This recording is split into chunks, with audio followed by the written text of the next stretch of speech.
Assalamualaikum warahmatullahi wabarakatuh. Kami dari kelompok 6 yang akan memaparkan materi yang telah kita diskusikan, yaitu pendekatan psikologi tentang keagamaan.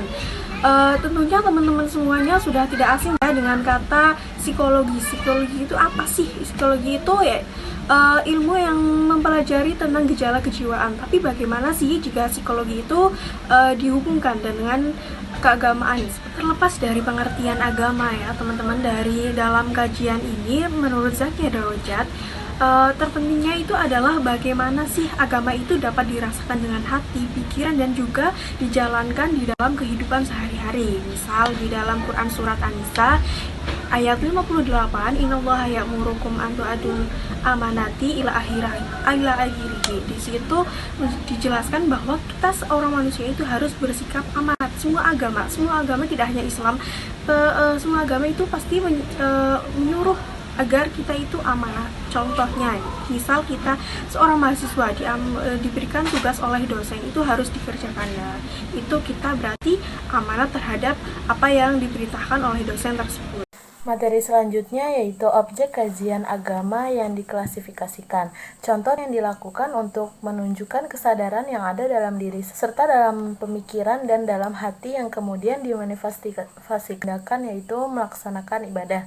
Rasa lega dan rasa tentram yang muncul di saat kita selesai berdoa dan merasakan kelegaan batin sesudah membaca dan merenungkan firman yang ada pada kitab suci masing-masing agama yang kita anut. Disebut sebagai macam-macam emosi yang muncul dari luar kesadaran diri kita dalam kehidupan beragama. Mengkaji yaitu cara yang dilakukan untuk menganalisis atau mengadakan penelitian mengenai pengaruh kepercayaan pada keadaan yang akan dialami oleh setiap manusia. Rasa tenang dan kelegaan batin merupakan perasaan dan pengalaman seseorang individu terhadap Tuhannya. Materi yang ketiga yaitu pendekatan psikologi dalam memahami agama. Pendekatan yang dilakukan dalam memahami agama untuk memecahkan persoalan manusia, salah satunya adalah pendekatan secara psikologi. Pendekatan psikologi mempunyai peranan signifikan dan memberikan sumbangsih dalam pengembangan studi Islam. Pendekatan psikologi dalam Islam berguna untuk mengetahui dan memahami bagaimana tingkat keagamaan yang difahami, dihayati, dan diamalkan seseorang muslim. Seperti halnya dapat mengetahui pengaruh diri, ibadah sholat, puasa, zakat, haji, dan ibadah-ibadah lainnya dalam kehidupan seseorang. Selanjutnya, konflik yang muncul dalam psikologi agama. Berbagai konflik agama tidak dapat dihindari, selalu terjadi di mana manajemen konflik menjadi salah satu cara dalam meredam konflik agama. Agama menyajikan konsep kematangan beragama bagi para penganutnya untuk memperkuat kematangan jiwa seseorang dalam beragama. Kematangan tersebut menjadikan individu lebih baik, memiliki jiwa penyayang dan damai yang akan menghadirkan resolusi-resolusi untuk meredam konflik-konflik beragama yang ada. Semakin stabil kematangan jiwa yang dimiliki oleh setiap individu akan melahirkan perilaku beragama yang damai, yang tidak hanya terbatas pada tahap ritual dan verbal saja, melainkan juga pada aspek pemaknaan yang mendalam. Kematangan dalam beragama akan menjadikan orang tidak dengan mudah menerima dan atau mengambil keputusan terhadap suatu masalah, tetapi selalu bersikap otonom dan kreatif dalam menyelesaikan masalah, sehingga kebenaran yang dipegang adalah sebuah perenungan yang mendalam terhadap makna dan ajaran agama. Selanjutnya, penerapan pendekatan psikologi agama. Yang pertama, perilaku seseorang yang tampak secara lahiriah terjadi karena dipengaruhi oleh keyakinan agama yang dianutnya. Seperti halnya seseorang bila berjumpa dengan sesama muslim yang lain saling mengucapkan salam, menghormati kedua orang tua, menghormati guru, menutup aurat, dan lain sebagainya, merupakan gejala-gejala keagamaan yang dapat dijelaskan melalui ilmu jiwa agama.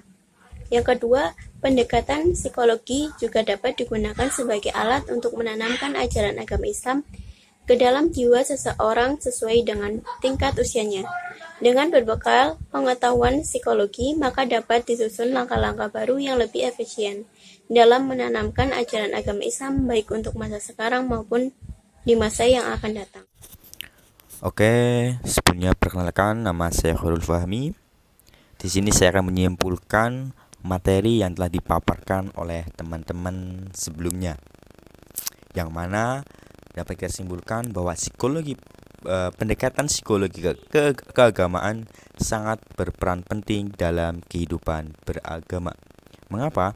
Karena objek yang diteliti dalam kajian psikologi agama ini merupakan tindakan yang dilakukan untuk menunjukkan kesadaran yang ada dalam diri seseorang serta dalam pemikiran dan dalam hati yang kemudian dimanifestasikan dalam sebuah tindakan. Dengan pendekatan ini, kita dapat mengetahui sejauh mana kondisi psikologi keagamaan seseorang terhadap agamanya, serta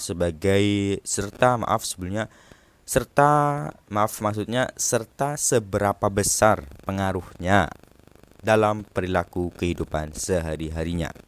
Nah, itu teman-teman. Jadi simpulannya itu adalah pendekatan psikologi keagamaan ini sangat penting bagi kita karena dapat mengetahui seberapa besar kondisi psikologi keagamaan seorang terhadap agamanya. Itu yang mana sangat berpengaruh dalam perilaku kehidupan sehari-harinya.